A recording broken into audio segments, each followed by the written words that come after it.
Are we good? Yeah. Okay. Steve Hardy. Yeah. I have to first of all say that following Bob Spong's report, that's a tough act to follow. That was a week ago. Yeah. My wife recently pointed out that the first time I ever heard a barbershop quartet live was in 1972 in Milwaukee, Wisconsin. We'd gone to the National Music Educators Convention there, and three of the local breweries, and they've got a lot of breweries in Milwaukee, right? Decided to bring in entertainment and offer brewery tours. So we got on a bus and we didn't know where it was going. It turned out it went to Pabst. I don't know if Pabst from any is it a good beer? I don't Excellent know. beer. It's an excellent beer. Okay, well, Yeah. and You feel like so a diesel pit. I'd been to Coors, so I thought it might be fun. So we got on. They put us on a bus, dumped us off at Pabst, put us in a big room with long tables, and gave us a bunch of postcards and all the free beer we could drink. And then they brought out the entertainment, the gentleman's agreement. Not bad. This is in 1972, didn't they win in 71? Yeah, right. So they were newly minted champions. I still have their card. Let's see. They looked and sounded great in their red crushed velvet tuxedos. Remember back when? You know. And when everybody was done singing and drinking and writing, the quartet rode back with us to the headquarters hotel. We were singing all the way. A bunch of music educators kind of knew how to sing a little bit, but they taught us how to sing Barbershop on the way over. And then they put on a second show, and I think one of the other quartets that was there was the Roaring Twenties. Yeah, they were So up there. it was a great introduction to Barbershop. I don't remember who the third quartet was. My life as a barbershopper has kind of got three parts: arranging, choruses, and quartets. I started tweaking quartets or arrangements right from the beginning. Dave Paxton can testify to that, I guess. Moved on to writing my own, and I have at least 40 charts that are registered with people like Warner Brothers and Hal Leonard and people like that. In 2009, I won the Lou Perry Scholarship to Harmony College and have taught arranging or some kind of music theory for several years at the Leadership Training Academy in River Falls. I've sung in 4 choruses: Minnetonka, Minneapolis, Hilltop, where I got 2 chorus medals, and St. Paul, where I was awarded the 2013 Barbershopper of the Year. But there have been times, sometimes long periods, when I wasn't active in a chorus. I'm really a quartet guy at heart. Occasionally, somebody will make a big deal about the number of quartets I've been in, but they've all been really special to me, and I wouldn't trade them for anything. My quartetting started in 1977 when Dave Paxton, who I got to know because his wife and my wife taught music together in Minneapolis. Not in the same building, but they saw each other on rare occasions, and we got to know them that way. He was in a quartet that needed a tenor, and I wasn't a barbershopper, but he knew I was a singer, so he invited me to come over and fill in until they found somebody, and I went and stayed. Funny how that works. Tin Pan Alley was born. The members were Dave Hughesby on bass, Dave Paxton on baritone, Jim McCleary on lead, and me. Later, we replaced Jim McCleary with Dick Treptow for a brief time, followed by Al Gray, so we had 3 leads in the first year. Let's see. After that, I moved to lead, and we got Dick Spaulding to sing tenor. We finished 11th at our first district, the only time that I competed at a district and didn't make the top 10. The membership of that quartet stayed stable until I left. Sometime around 1980, I told the guys I was leaving. Having heard other singers by this time and sung with Treptow briefly, I told them earlier, because we used to have a review annually about, you know, what our goals and aspirations would be and things like that. I told them earlier that if Gary Rognes or Treptow ever called, those were the only guys I'd consider leaving the quartet for. Little did I know that I would soon get opportunities to sing with both. When Treptow left Tin Pan Alley, he went to try out a couple of other quartet combinations, one of which was to replace Warren Headinga in the Saturday Review with Barry Clapper, Rip Kirby, and Ed Wertz. His other option was a group made up of Warren Headinga, Jerry Helgren, and me. Surprisingly enough, I was invited to go over to his house and sing for a night.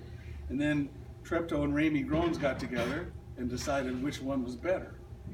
I lost out. What Ramey know? Yeah, really.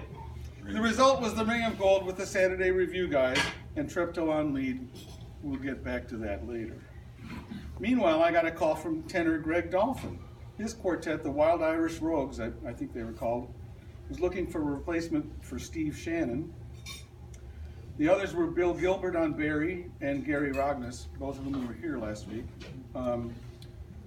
I'd never heard Gary's previous quartet, the Sunshine Boys, but hearing him with Greg and Bill and Steve in the Rogues convinced me that Gary should make my top 2 list of people I wanted to sing with. For Goodness Sakes was the result. Amazingly, even though I left my first quartet to sing with Gary, we replaced him not too long afterwards. He just wasn't the right guy. He was a low bass, and we had 2 high voice tenor and leads, and Dolphin wanted to do 139th Street material, and Gary was not that guy. Yeah. So we got Ron Nelson. So we did our first contest. I don't remember where we came in, but Bill is a bass. Probably sing lower than Ron, and he wasn't happy singing baritone above the staff either. So shortly after the division contest, we were done. Sometime after the Ring of Gold finished their championship year, Ed Wertz apparently had had enough, and I was asked to replace him a short time later in '81. I'd only had 2 rehearsals when we did our first performance for the new chapter officers at COTS. I remember Jim Emery said I was the quickest to the target volley he'd ever seen for a guy who didn't know the words.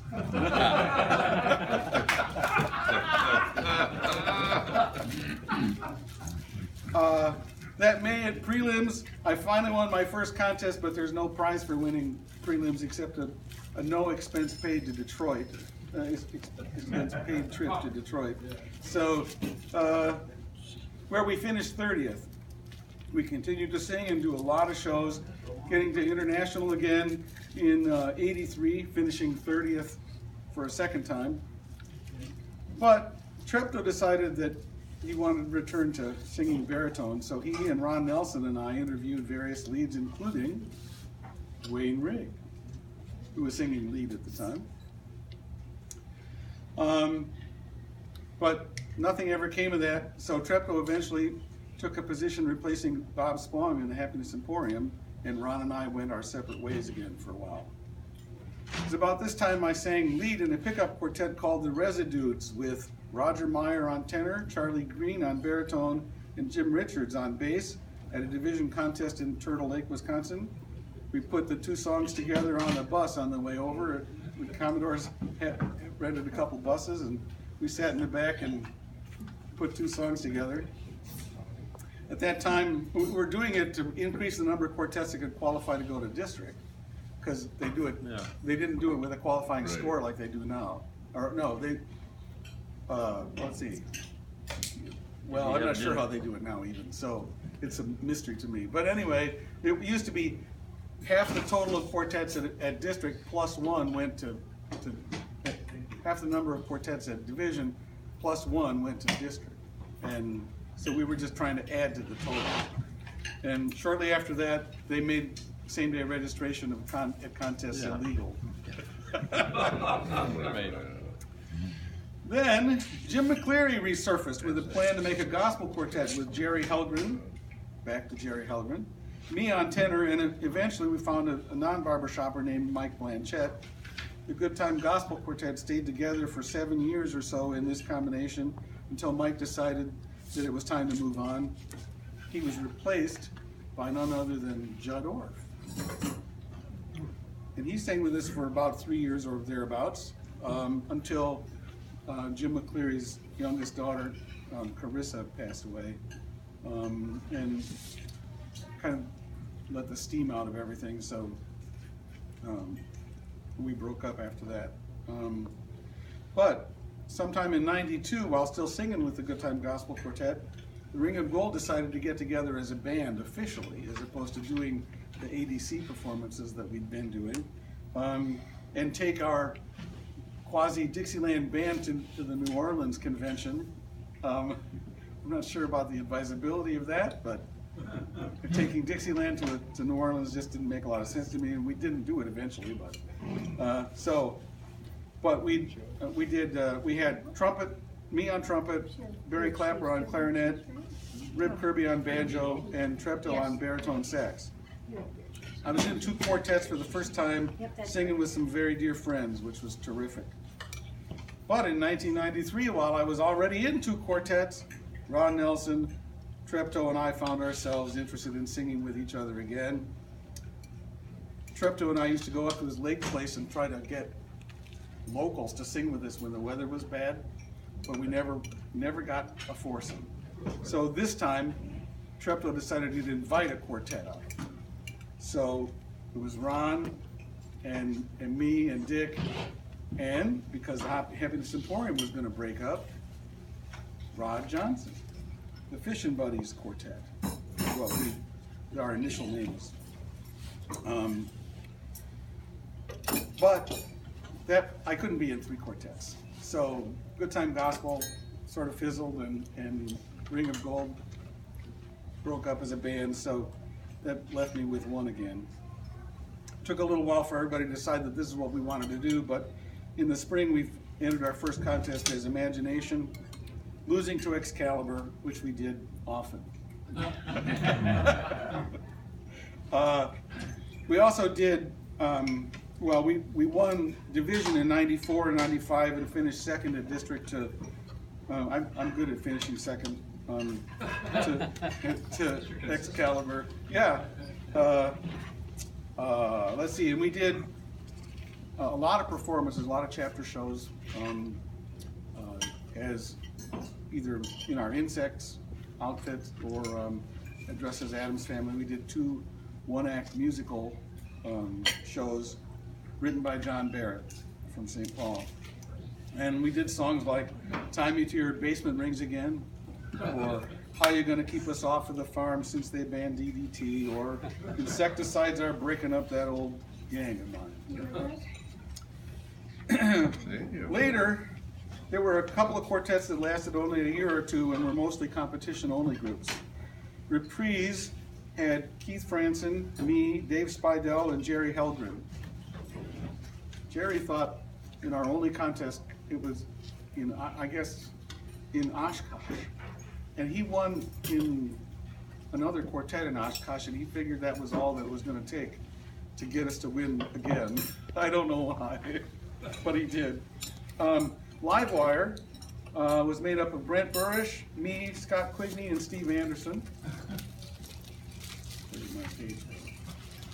Oh, this group won the 10,000 Lakes and District Novice Championships in 2002, so it only took me 25 years to win the Novice Championship. Wow. Steve, Rick Anderson's brother, Steve? Yes. And we were the 2003 District Bronze medalists. Men at Work was Bruce Stash, me, Loring Harrop, and Jim Barloon. These groups were followed by Gold Rush, containing Steve Nolte, Cleon Moline, and Steve Anderson again, with me on baritone for the first time, so we were the 3 Steves and Cleon act, I guess. We lasted for 3 years and had an additional bass for a while when Steve Anderson left. Jared Hoke sang in a quartet for the first time. But that didn't last long, and Steve Anderson was convinced to come back for a while before pulling the plug on us again. He was singing with two of his brothers and Jim Olson in Genetic Advantage at the same time, so his heart wasn't in it. In 2012, I competed in the Bloomington Comedy Quartet Contest with Harlan, who isn't here today.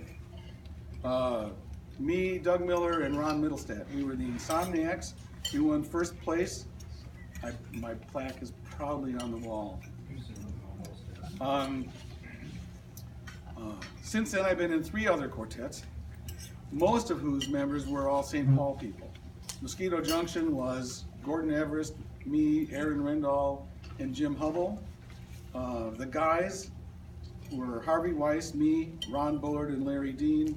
And Getaway was Brandon Galbraith, me, Ron Bullard, and Larry Dean. We finished 10th at district, the only year I competed at district in 2 quartets at once, and made the top 10 in both of them. Backing up a little bit back to 2012, I joined St. Croix Crossing, already in progress, indirectly replacing Larry Davey because he sang tenor, Randy moved to tenor, and I took Randy's spot as baritone. Randy Liebel, Dan Heike, and Jared Hoke were round out the foursome. Since that time, we've accumulated 6 division and district plaques and finished second at district 3 times. Like I say, I'm really good at second. Let's see. We've also been at the LOL's district senior representative 7 years in a row at Midwinter, finishing in the top 5 6 times, more than any other senior quartet. Finally bringing home the gold this year. Ta-da, there's the trophy. I guess we get to have it for a little less than a year now. Half the senior quartets have the good sense to win it the first time. So it's sort of a lifetime accomplishment award, I think. Practice makes perfect. Yeah, really. I'm sure there are a lot of LOL senior singers that are just thrilled that they don't have to get by us anymore to get to the contest. And hopefully it won't be another 16 years before LOL brings home another gold medal at Midwinter. So the totals so far are 4 choruses, all local, 15 quartets, not a record. Somebody who spoke recently had been in at least 16. Awards, 2 international chorus medals, 4 10,000 Lakes Division Championships, a Division and District Novice Championship, the Bloomington Comedy Quartet Contest, and 6 international senior awards, 1 5th, 2 3rds, 2 seconds, a first, and no fourth. Yeah. Notice that there was a fair amount of recycling of names as friendships developed and various combinations were able to be made as people became available at the right time. I've had the good fortune to sing in quartets with a lot of talented people, possibly as many as 16 or maybe more who were district champions or would become district champions after they sang with me. But I've never really gotten there myself. Still, with all the friends I've made in Barbershop, the singers, the coaches, the voice teachers, the judges, and the audiences, it's been a wonderful journey. Barbershop is about the people as well as the art form. It's a much more than just a hobby. It's a way of life. Do you have any questions?